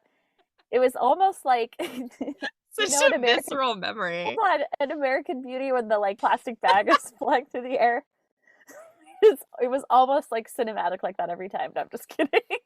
It does feel that way. Oh my God, that's so Anyway. good. Okay. All right. So I'm like I said, we're not gonna like go deep into this. I just want to talk about Drew's reaction to Scream 2. Mhm. So Heather Graham films the like movie within a movie of Drew's character. So she plays Casey Becker, like in universe, the actress that plays Casey Becker in the movie within a movie Stab, which I hope that makes sense. It's kind of confusing to explain. That's in the opening. They're like going to the movie theater to watch the movie version of what happened in the first movie. Yes. Meta movie meta. So Drew saw it. She loved it. She felt like she was a part of that family, so she did miss them when they were shooting it. Like she was a little sad about it, but she's happy because she said she got to do what she wanted to do with it. So she wouldn't have gone back and changed it. She was like, oh, because it was a lot of the same crew. I can imagine like that she would have had a little sadness to not be there for that. Yeah. I love this quote from Wes in 2001, just to kind of show like how they really did have that special connection. He said, it wasn't like she just walked away. She stays in touch. She sends flowers on my birthday. She stays with you. She doesn't just do it and move on. Drew keeps a large portion of her heart in it, and that's a dangerous thing to do. Probably one of the most reckless things she does is that she shows her heart. Aww. I know. I love that so much. Come Just on. so sweet. There's something just really cool about how they like forged that connection that made her get to the place that she did. Because I meant to mention this before, but I think this is one of her hands down best performances of her entire career. How do It's you feel? pretty um yeah, it's intense. She hasn't done a lot of movies where she has the chance to do something that intense. Yes, So I correct. think it's really testing something that we have never had never before and haven't since seen her do. To get to that Um like level. yeah, just to yeah, because you really like it's believable that she's terrified to say the Yeah. least. Yeah. It's not even that it's just intense, it's that you like totally buy that she is feeling what she's feeling. Like there's Yep. no part of it. And that was so important to her, which I love that it was a great success. Like she didn't want it to feel fake. Like she Yep. wanted it to feel like this girl is actually terrorized right now. Yep. And Yep. I just don't think that she's come close to that level of like really, really, really believability to this extent many times since. Like Grey No. Gardens obviously I is was going to incredible. say if I'm going to think of like another movie that's kind of got the there's a oh like a method kind Yeah. of actor sort of vibe to it.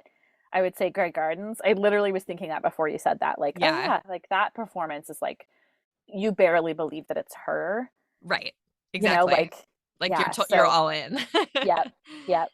In recent years, she's done a lot of bits on the Drew Barrymore show relating to Scream, Hmm. like even just tiny little things where she like gets a phone call or like they did that whole skit where it was like present day Casey Becker walking down the street getting a call. So I love that. She's like definitely always spoken so fondly of it, but it seems like more in recent years she's really embraced it.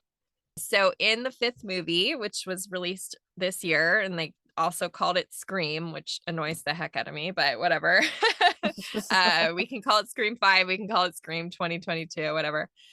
She has a voice cameo. She's the voice of the principal that comes over the loudspeaker when some of the kids are like at lunch at school. So I did not notice it when I saw it in theaters, which is so embarrassing. But like her voice sounds a little different. She's definitely not speaking in her normal like cadence. There's also a scene, a very brief moment in the movie where a bunch of people at a party say to Wes, like as a toast. Oh, Yeah, I know, because it's a character named Wes. But they had like a ton of former cast and crew members who all did the voiceover for that, and Drew was one of them, which is really cool. oh, I know, that's I love that. cool. But so like I have a lot of like, as far as the sequels go, they all have something I like about them, but they all have things I have problems with. Like, I'm just not one of those, like, I'm not as much of a franchise fan. There's a lot of Yeah, people who are, and that's great. I just, the first movie is what speaks to me. yep. So, one issue I have with the latest one is there's a scene where a character named Richie, he's sitting in the hospital and he's watching Stab on his phone. Okay. And the audio that I noticed immediately when I saw it in theaters is 1 billion% Drew in Scream, which like doesn't What? make any sense. I mean, you have to really know to know because it's not like she's talking, it's like that kind of like hyperventilating sound. So I checked it again right before we did this episode. It's 1 million%. Like you can hear it. It's identical. They could have pulled audio from Stab, right? The true movie within a movie. Yeah. I'm willing to bet that that was purposeful. I no, I don't think it was. I truly think that was like, Maybe it was cleaner audio. yeah, it's definitely cleaner because in Scream 2, the Stab movie is at a movie theater and there's people like yelping and stuff in the background the whole time. So it's Okay. definitely cleaner. It definitely would have been like the lazy way to go. That's just me being so annoying and picky about this movie. So we have something exciting and new for this episode. We have our first interview guest, and we're kind of lining up a couple, which is really exciting. Yeah. So First, Ashley was able to secure an interview with Lee Waddell. Yeah, here we go. enjoy.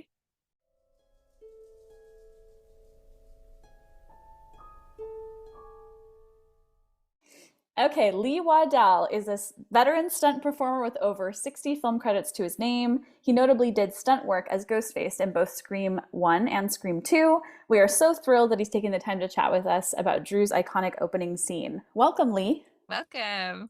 Thank you so much. It's always great to do podcasts, and thanks for having me in. And I'm super blessed and honored to be able to sit here and do these. So I always like doing the podcast because it's a great way to stay connected and actually place people and places and times and stuff like that. So I really enjoy doing these. So thanks again for having me on. Oh, we're so honored. You're our first guest ever, by the way. So it's a Really? big deal. Yeah, this is our 10th episode and you're our first guest. So Well, I'm doubly honored. This is great. You're the This is guinea so fun. pig.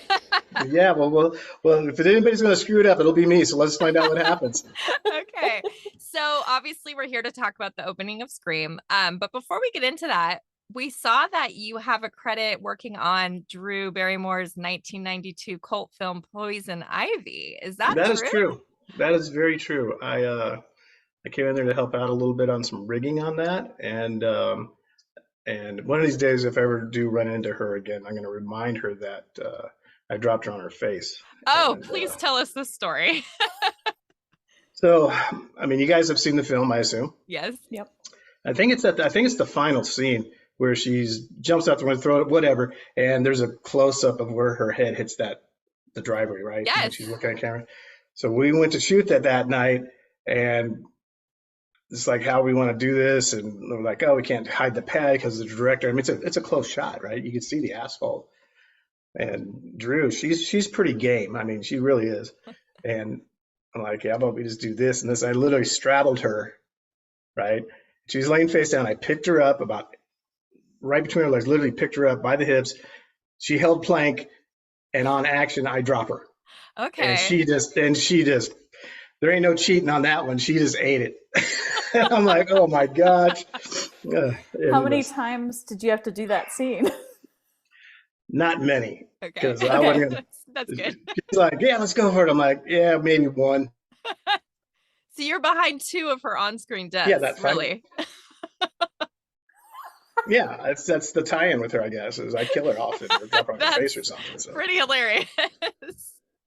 Yeah, I'm going to remind her really of that. I'm sure it's in her repressed memory banks of the film, but I will remind her of that one of these days I cross her path. I love That's it. Thanks for amazing. sharing that. I've always wondered about, because it is like her face really does, Like hit plant shape onto the it. ground. It really hit it, and she really did it. And I'm like, I didn't like doing that. It was a solution that was safe, and okay, we know that it's, there's no way you're going to fall on your face without, getting a bruise. And she just cowboyed up, man. She just did it. I'm like, oof. That sounds like her. Yeah, she's a very sweet, fun, super professional, great personality, great energy. I really enjoy working with her. Oh, I love that. So, Yeah, I love that early insight. Mm-hmm. yeah. Okay, so we've read that you came to Scream via stunt coordinator Tony Cesare. So I don't know how to say his last name. Well, he said, I think you're actually right. I think a Cesare would be the Sicilian part of it, but Okay. it goes by Caesar. Okay. But So yes, we heard that you came through him, who'd worked with Wes before. How were you chosen as the stunt person for this particular part? so Tony and I mean, we go way back, and we've done a bunch of Wes's films. So Tony was Wes Craven's stunt coordinator for 20 years. And so I'd worked with Wes. I can't even remember what my first show was, but it was like either the original Nightmare or it might have been Shocker, but whatever it was Wow. way, way back. And so Tony and I had this great working relationship, and we still run into each other occasionally and talk occasionally. He was just in Southern California last week. We got together, had a quick lunch, and so we were still in touch, which is great. And so Tony had this what they call it originally. Originally, that film was not called Scream. Scary movie. Scary movie, yeah. So Tony's like, hey, we got this film. Why don't you come on up and, blah, blah, blah. And, I'm like, yeah, what are we going to do? He goes, yeah, well, let's do a little this, a little that. He goes, you've worked with Drew before. I'm like, yeah. I'm like, so I think the tie-in helped a little bit. Okay. I had a good working relationship with Wes. I did, I don't know how many Wes's shows I did, 8, 10, whatever it was. I don't know. And so Tony was instrumental on bringing me in for that opening sequence. Cool. I love that insight that because you had that history with her, like never heard that before. And that's what we're all about, like getting these little nuggets that maybe, aren't commonly spread around information. It's amazing. Like it's my favorite movie of all time. And that scene has been so important. I've basically been obsessed with that scene for 25 years. So it's just Well, amazing to talk to someone who was actually there. and I appreciate that. It's really, because at that time we had no idea it was going to do this. Here we are, 25. Well, this is to the 25th year of Scream 2, right? So Yeah. 26 plus years ago. I'm just a working stunt guy. I just want to do a good job, make a paycheck, go off to my next show, and that life was grand. And I had no idea it was going to do this. It's If amazing. if I had had this idea, man, I would have stocked up on all those masks. Oh, I bet. Because you were Yeah. in the sort of fake mask that K&B Effects created. So I was in the K&B mask, all right? And the K&B mask superseded that was the original mask, Yeah. right? And then Fun World came into the scene. They weren't on the scene until 96. Yeah. So that K&B mask was the original mask. Because you also, tell me if I'm correct, you also did the scene with Henry Winkler, right? Right. Okay. And I don't know if you've ever seen this. There's really cool footage of you that Entertainment Tonight has on the set for that scene. Have you ever seen that? No, I have not. Okay, I will find it and send you a link. They actually show you with the mask off on set, which I thought was really that's cool. great. Yeah. Yeah, there's a real good behind the scenes sneaky peeky thing of during the opening sequence with Drew, right? Yeah. It was a really good. That's neat.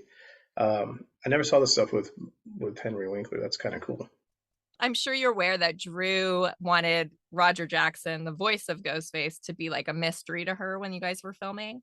Did she ever feel that same way with you, or were you guys just like you just worked together? If I recall it correctly, she never, and I never really asked her about this, or Wes for that matter, but as far as I know, she never saw anybody in full wardrobe, i.e. me, prior to that night, because that was one of the few times in filmmaking where you get to shoot the film in sequence. Right. So first night of shooting was the first opening scene, right? So that very seldom does that happen in films. It's, you shoot by location, logistics, and all the other 1,001 things that go on.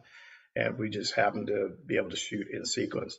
So as far as I know, and you probably asked Drew this if you ever run into her, if that was the first time that she saw Ghostface in full wardrobe that night. That is very cool. That would make sense, sort of based on how real she wanted everything to feel. That would make sense to me. If you go over, and I don't want to do shameless plugs, but we are. If you go to my website, the guy who does my website did Wes Craven's website. So I found Wes Craven's original web developer, said, hey, I want you to do my website. And in his vault of stuff, he has the original Wes Craven tapes where Wes talks about how he motivated Drew to freak out. So they had a very intimate conversation the night before filming, and she was telling a story about how, and she's a big animal rights lover, right?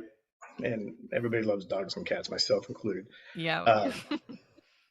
And she was reading an article, and it really struck her very deeply about some guys just abusing dogs by lighting them on fire, right? That's horrific. Yeah. And Wes, she gave Wes permission to go there with her. So I remember being on set that night and heard Wes going, they're pouring gasoline on the dog. Oh, God. And Drew would lose it. But I didn't know the correlation until I heard these tapes. Here we are 25 years later. I heard these tapes of Wes saying how that evolved. So I never figured out what that was about. I didn't really think about it until I heard these tapes. It all clicked. Yeah, I'm like, man, no wonder she lost it, because it would just take her to that emotional, disarray when he would say that to her. And it was because when you look at that opening sequence, she's losing it. Oh, yeah. She's a fine actress, and she went there and got raw and got nasty. And I'm like, dang,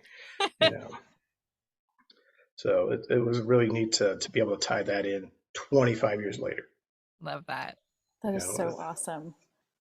So we know that she needed a really trusting relationship with Roger Jackson, who is the voice of Ghostface. But what can you tell us about how Wes directed the two of you kind of as a duo? So I'm not a classically trained actor. I blunder through it. I can pull it off, but not, not like Drew, not like a quote unquote real actor. Wes gave me when Wes and I and Tony sat down at the beginning of that evening. I'm like, Wes, tell me about this Ghostface dude. He wasn't even called Ghostface at that point. Right. So funny. I think we called him the Ghoul or scary dude or whatever. I said, what is this guy? Who is he? What is he? How's he act? Give me something to go on. And Wes, with me, we were talking. He's like, he's think Phantom. That was a quote. And so I would go back and like, okay, Phantom the Opera. How a phantom moves and stuff like that. So that was kind of the direction he gave me on it. And then Wes was such a great director, as most directors of high caliber. They already have the image in their head. They know what they want to see. So he would sit there and we'd block it once or twice. I'm like, all right, let's do one. I'm like, yeah, let's try this. And yell action, get it in 1 or 2 takes max. And then if you see, like in the opening sequence, some people realize it, some don't, that he goes from normal life speed and then all of a sudden it goes into slow motion. So it takes me, when I'm chasing her down, I'm chasing Casey and getting ready to kill her. It takes that and just agonizes the viewer. It's like watching National Geographic, right? Just like, oh, that poor is a gazelle. Like, you really want the gazelle to run faster, but it's going to get eaten. And so Wes did that with the viewer by under cranking or over cranking the camera and getting it to go to slow motion. So it just prolonged that whole opening sequence. Oh, I love that. If you watch that sequence again, you'll see, like, when I have the knife above my head, I'm actually going to stab her, right? You'll see that I'm holding the knife really stupid. It's like unnatural, but he wanted the knife to look a certain way with the way the light hit it. So he wanted the pause. He'd sit there and literally, he's right here next to me. I mean, he's close. He's like, yeah, turn it. And he's looking through the lens and putting it in position. And so that part was very technical. He wanted exactly what he wanted. That's why he was come the up and hit it master, again. right? So he had all that in his brain, and then when you see it all put together, then it makes sense. I'm like, I get it. Yeah. It's funny that you mentioned my actual next note and question was about, because I'd heard you discuss somewhere else about how he wanted to move like a phantom. And as soon as I heard you say that, I was like, that is so what you got across. That first brief shot in the house where you like run across the hallway. Mm-hmm. I remember seeing that in the TV commercials, just that brief second, and being so freaked out. I was like, I'm never gonna see this movie. Like, it scared me so much. So you really got that creepy. I mean, I hope I'm not insulting other stunt people who have portrayed the role, but I think that opening scene is the most creepy that Ghostface ever feels, the most terrifying. That's great. I love to hear that, because that's what I want to portray. And the Ghostface character, in my opinion, has diluted down to almost too much slapstick. Yeah. He's just an idiot at this point. He can't even walk up a flight of stairs without tripping. He runs in the doors. He's just stupidly campy. And after the third one, that whole element of that character was gone. Yeah, I agree. I would say that Scream's a pretty hard movie to follow. Yeah. To have any sequels at all. Like, the film was so groundbreaking. Like, for anything to be that would be almost impossible. So just kind of going back to the intensity of the scene you filmed with Drew. So we've seen some behind the scenes stuff where it looks like it's really cold. There's a lot of physicality happening. There's a lot of blood on her at certain points, of course. What was she like on set, like, despite all of that? Oh, she had total positive energy, man. Just bubbly and fun, total pro. Didn't miss a beat, hit her marks. She was, she's so easy and easygoing, and she had a great attitude. Because if you look in the behind the scenes stuff, right, everybody's got jackets on except I know, like, right? She's barefoot. She's barefoot. She's got her wardrobe. She weighs, she's this big around, probably weighs 90 pounds, right? And she didn't complain about being cold, and she was cold, and even when you get on these robes, I don't know if you can see that on camera, but this is the Scream 1 robe. Oh, awesome. When you put that on, normally they're hot and you can't breathe and you can't see, right? Of course. But that night, I was not sweating. Let's put it that way. Normally, you're a big sweaty mess. I'm like, yeah, I'm good. I was comfortable. So anybody else had jackets on, I was okay. Drew was cold. I'm dragging her through wet grass because everything had dew on it. Yeah. She was But a trooper, man. yeah, you can tell in the thing that she's like seems to be having a good time. Like there's a lot of like smiling in between and then jumping around, but it's really great to hear that she's exactly the way that we know her to be. Yeah, if you ever caught her, her TV show or any of her stuff on like Instagram and stuff, that's her, man. It's the real Yeah. deal. But every time we've met her, we're like, somehow she exceeds the expectation of how you expect her to be. It's like, And we wow. already know how she is. Yeah. She's very grounded, very humanistic. I mean, she's just a really cool person. Love that. You get what you see. Yeah, very Right. real. Speaking of seeing things, do you remember your reaction to seeing the completed movie for the first time? It's a double-edged sword. When you make a movie and you're seeing it and you're trying to enjoy the film, right? And like once you know how movies are made, it takes a great piece of film work for me to turn my brain off and just enjoy a movie. So yes, I enjoyed watching the final product. And one of the things that Wes and I were talking about one day, and we were talking about movies in general. He's like, there's 3 movies. When you make a movie, you have 3 movies. He goes, you get the script, that's movie 1. You got the one in your head and you shoot a movie, that's 2. And then you get the final one that goes out, that's the 3rd. So you actually have 3 movies in one. Yep. But it's really the final cut that makes the difference because that's what everybody gets to see. Yep. I mean, but you hear a lot how much a movie changes in the editing room. So, Yeah, I've been on the editing room a lot. A lot in my career. So, nice. I'm like, Very I didn't cool. make it. Yeah. Well, I'm glad they kept you in this one. Yeah, so am I. So am I. Yeah. It's funny because there's one of it's not necessarily rumor because it's accurate, there's on the opening scene, remember when I put my head through the window, right? And she grabs me, right? So I shot that with Wes. So he saw the dailies from that day and he didn't like what he saw. And it wasn't nothing personal. He just didn't like the rhythm or cadence or whatever in that film that he didn't like. So he went back in real quick and shot it. Because I wasn't on set that day. So he went back and reshot it with him. And So that is true. I have heard that before, but it always seemed like, yeah, but here's the kicker. Here's the kicker. He did that, and then he liked mine better and put it back in. Great. Yeah, and that is collaborated by Tony C, the stunt coordinator, because he was in on that. And obviously, it was a stunt. So yeah, so it went from me to Wes back to me. Great. So I don't direct, That's and awesome. Wes shouldn't do stunts. We're good. Yeah, right. That's cool. So the last question we have just kind of like loops us back to your connections to Drew. And we're wondering if you have any unique or fun memories that you could share about your time with Drew. I wouldn't say fun. So like I said, I dropped her on her face, right? Yes, And we got that one. that one like, I think it unique. scarred me. I think it's like this, I think I have PTSD from that scene. So that endeared me to her because that was a full-on stunt. That should have been stunt woman. We couldn't do it. So any actor, actress that could cowboy up like that and take a hit and like, hey, let's get this film done and let's put it in the can. And I know it's going to hurt and still do it. I like that. Yeah, that's cool. Yeah. So I really appreciated that about her. And then her and I had it when we went on to Scream. You'll see it in the behind the scenes thing. And, I always treat everybody as well as I can. It was nice to be able to like pick her up off the ground. Pick her up, shake her off a little bit and, let her go bounce off and be Drew. So, she was a pro. I enjoyed it and it was a good time. And I was so blessed to be a part of that. And especially now we get to revisit it and talk about it and keep that franchise going.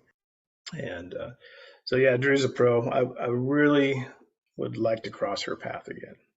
That's awesome. She's got a dynasty rolling right now. TV she's got shows, her hands in everything.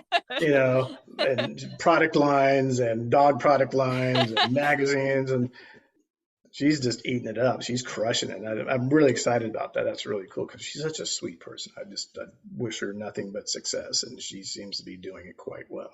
Yeah, it's great. Oh, that's so wonderful. Thank you so much Yeah. for sharing all these stories and these memories and cool pieces of information we didn't already know. It's such a pleasure. Anytime, guys. You guys are a lot of fun. I really appreciate you letting me come out here and ramble on and laugh a little bit and tell a few stories. So I appreciate that.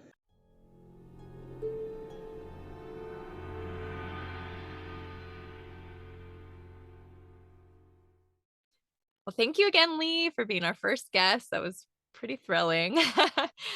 If you'd like to see the entire uncut interview in video form, we actually just created a YouTube page for that purpose. Our username is How Do You Drew, and we will put a link to that on our website at howdoyoudrew.com and also on the episode page. We just want to make sure that we're on every platform. We can't miss the chance to be in video format. Even though we are in closets and tiny Dark rooms. closets with no makeup on. But you know what? It's great. We're just, we want to be the next role models. We're keeping it real like Drew. Yeah. Yeah, totally. All right. So I think that's it. I think I got everything. I feel like I can take a deep breath and relax. This moment that you've prepared for. Oh my God. I mean, truly, since 1998, I've just been like collecting all these little jewels and gems. I mean, my first laptop, I used to connect to AOL, and I remember like downloading Scream stuff and finding Scream websites. Like it's been a thing. I think I had like a screensaver I made. It's a whole deal. I love it. Funny to think about. Okay, so thank you guys so much. I hope that you enjoyed this episode. I put my heart and soul into it. Hopefully you learned some new things. We'd really appreciate, as always, if you could rate, review, subscribe. You can follow us on Instagram and Twitter at howdoyoudrewpop. And as we always say, send listener mail to howdoyoudrewpod@gmail.com. Happy Halloween that's coming up. And also, we'll see you on the next episode next Tuesday. All right. Thanks, everyone. Thank you. Stay safe. Don't get stabbed.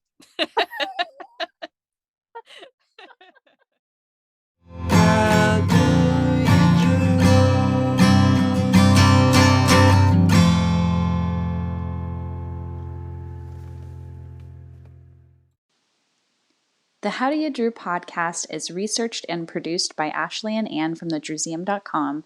Our theme song is by our dear friend Matt Costa, and we'll see you next Tuesday.